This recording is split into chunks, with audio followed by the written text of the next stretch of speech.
Hello everyone, this is Aditya Sharwani. Welcome to my YouTube channel SAP and Tutorials. So आइजर Baharampur का application form release हो चुका है। अभी 2 दिन पहले ही आइजर बहरामपुर ने एक नोटिफिकेशन आई जिसमें इंटीग्रेटेड पीएचडी स्टूडेंट का फॉर्म क्या है उन्होंने रिलीज कर दिया गया है।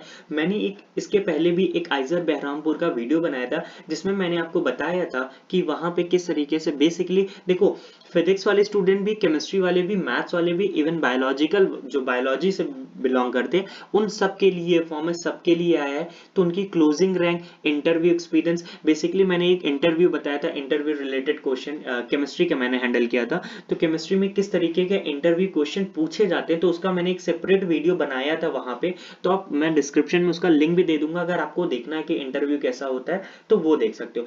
दूसरी इंपॉर्टेंट बात ये है कि यहाँ पे कोई एप्लीकेशन फीस नहीं लग रही। तो मैं ये रिक्वेस्ट करूंगा, चाहे फिजिक्स वाले स्टूडेंट हो, चाहे केमिस्ट्री, चाहे मैथ, चाहे बायोलॉजी, अगर आपकी रैंक अच्छी बहुत ज्यादा नहीं है, इवन बहुत अच्छी भी है, तो भी मैं कहूंगा आप आइजर बहरामपुर को अप्लाई करो। क्योंकि यहाँ पे जो आपको फॉर्म भरते टाइम डिटेल्स देनी है ना, एसओपी वगैरह होता है, तो वो सब जब आप भरोगे तो उससे क्या होता है कि आपकी प्रैक्टिस होगी। इवन अभी आपने सपोज अप्लाई किया, देन उसके बाद क्या होगा कि इंटरव्यू का कॉल आएगा, तो अगर आपकी रैंक अच्छी भी है, आपको आईआईटीज जो भी बहुत अच्छी भी मिल जा रही, फिर भी मैं कहूंगा आप अप्लाई करो एक बार। अभी से क्या होगा कि अगर आप अभी से इंटरव्यू एक्सपीरियंस देखोगे ना कि इंटरव्यू में किस तरीके को क्वेश्चन मिलता है, अभी से फेस करने की कोशिश करोगे तो आपके लिए आगे चल के बहुत ही ज्यादा बेनिफिशियल होने वाला, आप सोच नहीं सकते हो।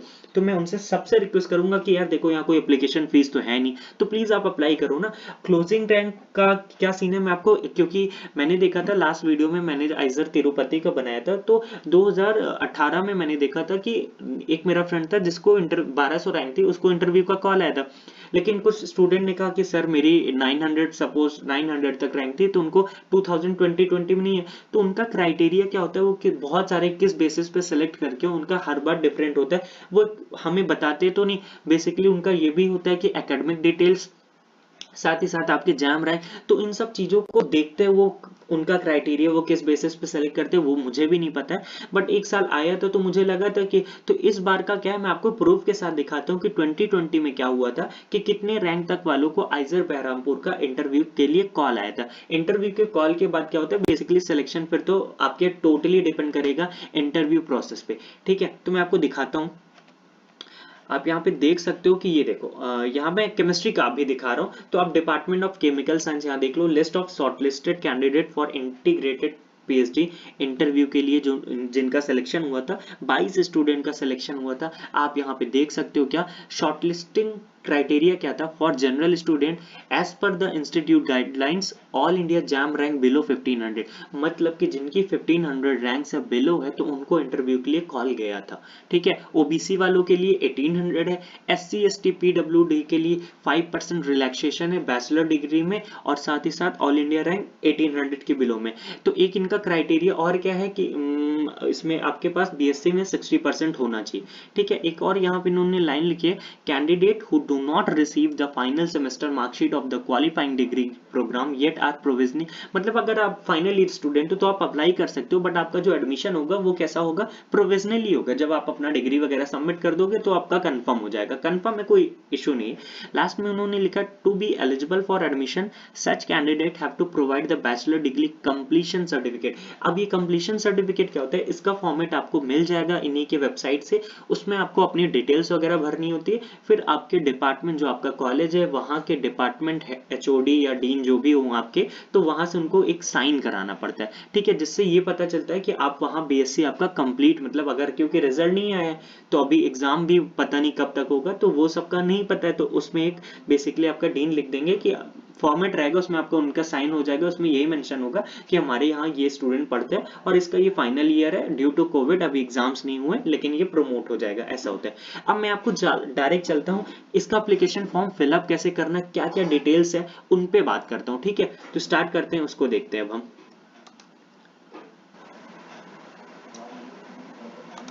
सो यहाँ पे मैंने आइजर बहरामपुर की साइट ओपन की, तो यहाँ पे आप देख सकते हो कि इंटीग्रेटेड पीएचडी प्रोग्राम का फॉर्म आ चुका है।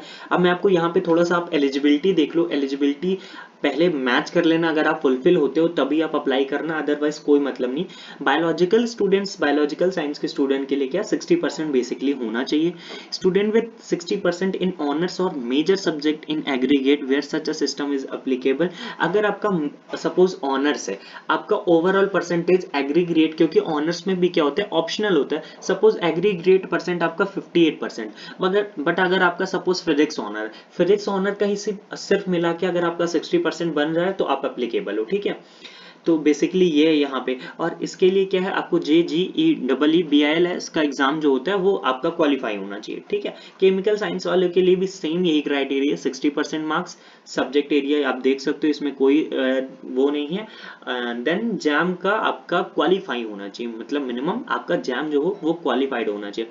मैथमेटिकल साइंस के लिए भी सेम है, ठीक है। और फिजिक्स वाले स्टूडेंट के लिए बस एक प्रॉब्लम मुझे ये लगती है कि वो BSc में तो चलो ठीक है 60% मार्क्स ये वगैरह, लेकिन सपोज जिन्होंने जैम दिया, सपोज उनका जैम नहीं हुआ किसी भी वजह से, अब उनका क्या है कि जस्ट का फॉर्म क्या हो चुका है, वो डिले हो चुका है, अभी फॉर्म तो पता नहीं कब उसका एग्जाम होगा, तो उसका नहीं पता कब होगा।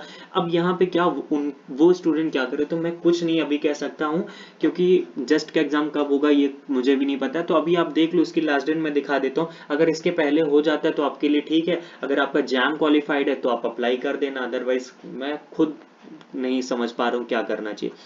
जनरल इन्फॉर्मेशन आपको यहाँ पे देख लो, द कैंडिडेट मस्ट हैव, मतलब एक एग्जाम यहाँ पे क्वालिफाई होना चाहिए। और यहाँ पे क्या है कि SC ST और OBC NCL के लिए क्या है, कुछ रिलैक्सेशन है एलिजिबिलिटी में, ठीक है। देन क्या है, कैंडिडेट्स इफ द, हाँ मतलब बेसिकली अगर आपका फाइनल ईयर स्टूडेंट हो तो आप अप्लाई कर सकते हो, लेकिन आपका जो वही है कि जो अगर आपका एडमिशन हो तो प्रोविजनल रहेगा। एडमिशन प्रोसेस के लिए यहाँ पर अप्लाई करना है ऑनलाइन के लिए। सिलेक्शन प्रोसीजर क्या है, basically applicants fulfilling the eligibility criteria, basically आपका जैम क्वालिफाई होना चाहिए, देन उसके बाद रिटन टेस्ट या इंटरव्यू होगा, मे बी यहाँ पे रिटन टेस्ट भी हो सकता है और इंटरव्यू भी होगा। I think written test and लिखा है, तो यहाँ पे दोनों चीज होगा, और दोनों बेसिकली मुझे लग रहा है ऑनलाइन ही होगा, ऑनलाइन ही होगा, और कोई तो चांस ही नहीं। इंपॉर्टेंट डेट्स में और फेलोशिप में अगर आप यहाँ देखोगे तो 2 साल स्टार्टिंग के आपको 12,000 मिलेगा।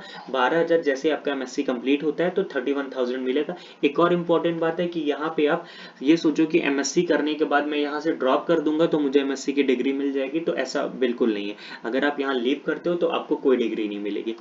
इंपॉर्टेंट डेट्स में देख लो, 28 अप्रैल को अभी फॉर्म आया है, 21 जून तक फॉर्म रहेगा, ठीक है। उसके बाद आपका स्क्रीनिंग, मतलब आपका सिलेक्शन हुआ कि नहीं उसका 25 जून को रिजल्ट आएगा, देन टेस्ट और इंटरव्यू जो होगा जुलाई से होगा। मैं आपको फॉर्म स्टार्ट करता हूँ, फॉर्म भर के दिखाता हूँ कि बेसिकली चीजें क्या है। पहले आपको अपना क्या करना पड़ेगा, यहाँ पे रजिस्ट्रेशन है, नेम वगैरह, अपना ईमेल आईडी पासवर्ड डालो जो भी, और डिसिप्लिन में आपको यहाँ पे केमिस्ट्री से हो तो केमिस्ट्री, फिजिक्स से हो तो फिजिक्स, मैथ्स हो तो मैथ्स या बायो। उसके बाद यहाँ पे आपको क्या चला जाएगा, एक मेल पे चला जाएगा, देन वहां से मेल पे आपको आईडी पासवर्ड मिल जाएगा, देन अपना यहाँ पे आपको लॉगिन करना है वापस से। मैं लॉगिन करके आपको फॉर्म पूरा थोड़ा सा दिखा देता हूँ, आइडिया दे देता हूँ, ताकि आपको इशू ना हो आगे चल के, नहीं तो आप फिर मुझसे पूछोगे सर यहाँ पे क्या भरना है, तो इस वजह से मैं आपको थोड़ा सा दिखा देता हूँ फॉर्म भर के। तो यहाँ पे देखो मैंने मेरा ईमेल पासवर्ड मैंने ऑलरेडी डाल रखा है, यहाँ पे मैं आपको अपना वो दिखा देता हूँ, 341285 ये हमारा ये है, लॉगिन करना है हमको। देन लॉगिन करने के बाद हम क्या करेंगे, जैसे हमारे आगे का आता है तो उसके बाद मैं आपको डिटेल्स बता देता हूँ। यहाँ पे थोड़ा सा इंटरनेट प्रॉब्लम हो रहा है, तो इस वजह से थोड़ा सा आप वेट कर सकते हो, बस जैसे ही ओपन होता है मैं आपको दिखा देता हूँ। ओपन हो जा, हाँ तो ये ओपन ओके है। हाँ तो बेसिकली यहाँ पे आप फॉर्म ओपन हो चुका है, तो यहाँ पे कुछ इंस्ट्रक्शन है जिसको पहले आपको पढ़ लेना। इनकेस अगर आपको लगता है कि ये सारा, अगर इनमें से कुछ मुझे नहीं मिल पाएगा तो फॉर्म मत भरना, क्योंकि आगे तक जाओगे अगर ये सब नहीं रहेगा तो नहीं कर पाओगे। तो इंस्ट्रक्शन में सबसे पहले आप पढ़ सकते हो कि लास्ट डेट क्या 21 जून है। बेसिक इन्फॉर्मेशन में आपको अपना date of birth, phone number, यही सब देना है, ज्यादा कुछ नहीं। मैंडेटरी में क्या है, आपको अपनी इमेज देनी है, जो कि देख लेना। यहाँ पे ये सब बहुत दिक्कत होता है, तो इसको ध्यान से देख लेना कि ये जो पिक्सल दिया है 12mm x 40 का होगा, ये सब इंटरनेट से आप कर लोगे, गूगल पे मिल जाएगा। JPG फाइल होनी चाहिए लेस देन 1 MB। देन उसके बाद आपको proof of date of birth, proof of date of birth में आप अपना क्या दिखा सकते हो, 10th का या 12th का मार्कशीट दिखा सकते हो। ठीक है, कैटेगरी सर्टिफिकेट अगर आप जनरल से हो तो आपको कोई कैटेगरी सर्टिफिकेट अपलोड करने की जरूरत नहीं है। अगर आप ओबीसी या ईडब्ल्यूएस, एससी एसटी या पीडब्ल्यूडी है तो आपको यहाँ पे अपलोड करना पड़ेगा। अगर आपका कोई डिसेबिलिटी है तो उसके लिए भी आपको करना पड़ेगा। क्वालिफिकेशन डिग्री में बहुत इंपॉर्टेंट पार्ट है, ये सुन लेना। In this section fill up details of qualifying degree already obtained in the process and then submit. You are also required to provide semester wise 6 both are available in the form. For more semester wise marks entry click on. अभी आपको यहाँ पे basically यहाँ पे भी जैसे आप jam पे है तो सेम उसी प्रोसीजर में आपको अपना सेमेस्टर वगैरह का मार्कशीट और प्रोसेस आगे का जो करना है वो करना पड़ेगा। ठीक है, it is mandatory to enter semester wise और ईयर वाइज परफॉर्मेंस। आपको जितना तक है अभी आपके पास उतना आप कर देना। मैंडेटरी में क्या, अपलोड मार्कशीट और grade sheet of the final year और लेटेस्ट एग्जामिनेशन ऑफ द, मतलब बेसिकली जो आपका यहाँ पे क्या है, जो भी अभी आपका 5th सेमेस्टर अगर हो गया तो वहां तक का आप मार्कशीट अपलोड कर देना। ठीक है, याद रखना फाइल लेस देन 1 MB होनी चाहिए, यहाँ पे PDF फाइल होनी चाहिए। ठीक है, नेशनल एग्जाम में बेसिकली आपका जैम या जस्ट क्वालिफाइंग होना चाहिए। मैंडेटरी क्या है, upload the certificate of the national, basically यहाँ पे आपको आपका स्कोर कार्ड जो मैंने पहले ही कहा था कि इंपॉर्टेंट है उसको रखे रहना, वो अपलोड करना पड़ेगा। फिर क्या है, if you are desirous of entering more than 1 national exam should first enter details. अगर जिसका जैम अगर जस्ट तो हुआ ही नहीं इस बार तो कुछ कर ही नहीं सकते, तो अगर जैम जस्ट दोनों हुआ था तो पहले जैम का देन उसके बाद जस्ट का।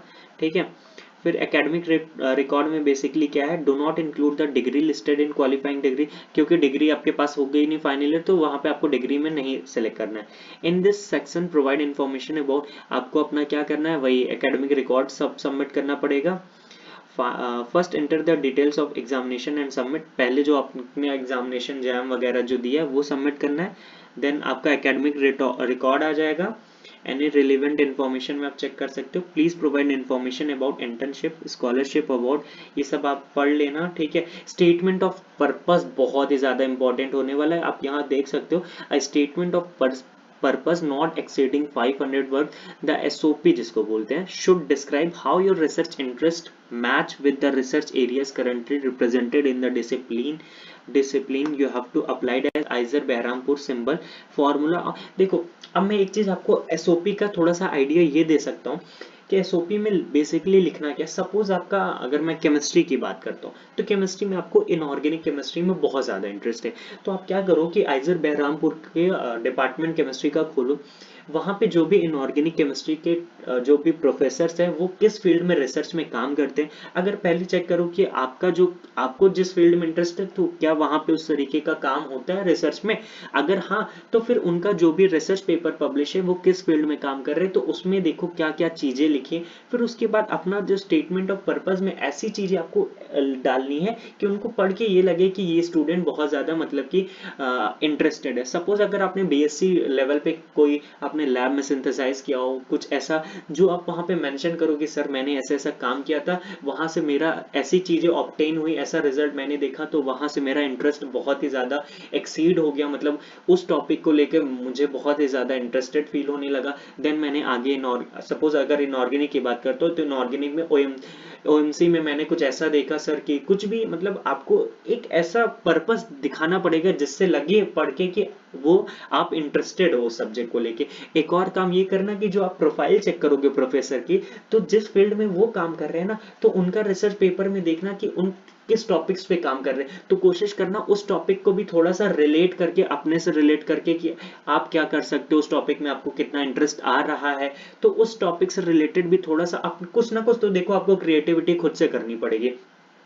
सब कुछ मैं नहीं बता सकता, मैं आपको एक जनरल आइडिया दे सकता हूँ कि इस तरह लिखोगे एक जो प्रोसेस है तो उसमें आपका चांसेस बहुत अच्छे होंगे। स्टेटमेंट ऑफ पर्पस बहुत इंपॉर्टेंट पार्ट होता है, तो प्लीज इसको ध्यान से करना है ना। तो इसमें आपको बेसिकली यही करना है कि पहले आप टीचर के बारे में थोड़ा सा जो भी वो काम कर रहे हो तो उस पर उनके बारे में लिखना कि सर मुझे इस टॉपिक पे मैंने प्रोफाइल आइजर बहरामपुर का केमिस्ट्री डिपार्टमेंट में ये प्रोफाइल देखी तो वहां पे मुझे ये चीजें इंटरेस्टिंग लगी। उसके बाद मुझे भी मेरा जो इंटरेस्ट है और जो मेरा इंटरेस्ट है वो शायद ये भी लिख सकते हो कि टोटली मैच नहीं कर रहा है आपके जो भी फील्ड में इंटरेस्ट हो, जो भी रिसर्च हो रहा है, लेकिन मैं अपना क्या करूंगा, बेस्ट देने की कोशिश करूंगा, हार्डवर्क करूंगा। तो इस तरीके से चीजें लिखोगे और स्टेटमेंट ऑफ पर्पस आपका मिनिमम 500 वर्ड्स आ जाएगा। ठीक है, फिर उसके बाद आप देख सकते हो कि रेफरेंस डिटेल्स आपको देनी पड़ेगी।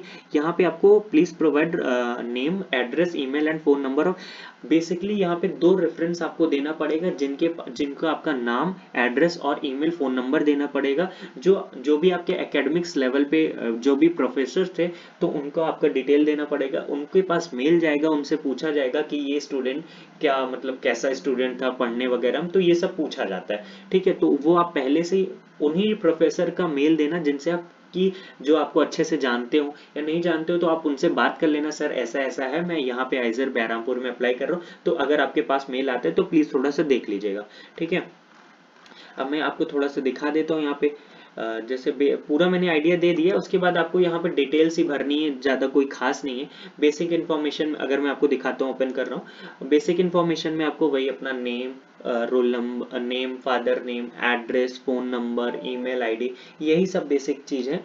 ठीक है, ओपन हो जा रहा है तो मैं आपको दिखा देता हूँ। ये थोड़ा सा टाइम कंज्यूम कर रहा है, इंटरनेट प्रॉब्लम हो रहा है, तो देखते हैं। हाँ, तो यहाँ पे देखो बेसिक इन्फॉर्मेशन में क्या है, सबसे पहले आपको अपनी इमेज अपलोड करनी। आप देख सकते हो जैसे यहाँ पे एप्लीकेशन नंबर मैंने रजिस्टर किया तो आ गया। यहाँ पे देखो फिर मेरा फुल नेम आ गया, देन डिसिप्लिन, फिर उसके बाद क्या है यहाँ पे father's name, nationality Indian, DOB वगैरह डाल देना, प्लेस ऑफ बर्थ में कुछ भी अगर आपको याद नहीं तो भी आप कुछ भी डाल देना, कैटेगरी जो भी हो, gender male female, physical disability, address डालना है परमानेंट एड्रेस, ईमेल वगैरह डालो। ठीक है, उसके बाद क्या है यहाँ पे आपको proof of date of birth में आप क्या करना, वही 10th का कर देना अपलोड, कैटेगरी सर्टिफिकेट, डिसेबिलिटी अगर कोई है तो वो कर देना। ठीक है, उसके बाद क्या है क्वालिफाइंग डिग्री का मैं थोड़ा सा दिखा देता हूँ कि उसमें क्या चीज़ है। वैसे मैंने ऑलरेडी डिस्कस कर दिया, आप खुद से ट्राई कर लेना, अगर किसी को कोई इशू होता है तो फिर वो हमसे पूछ लेगा।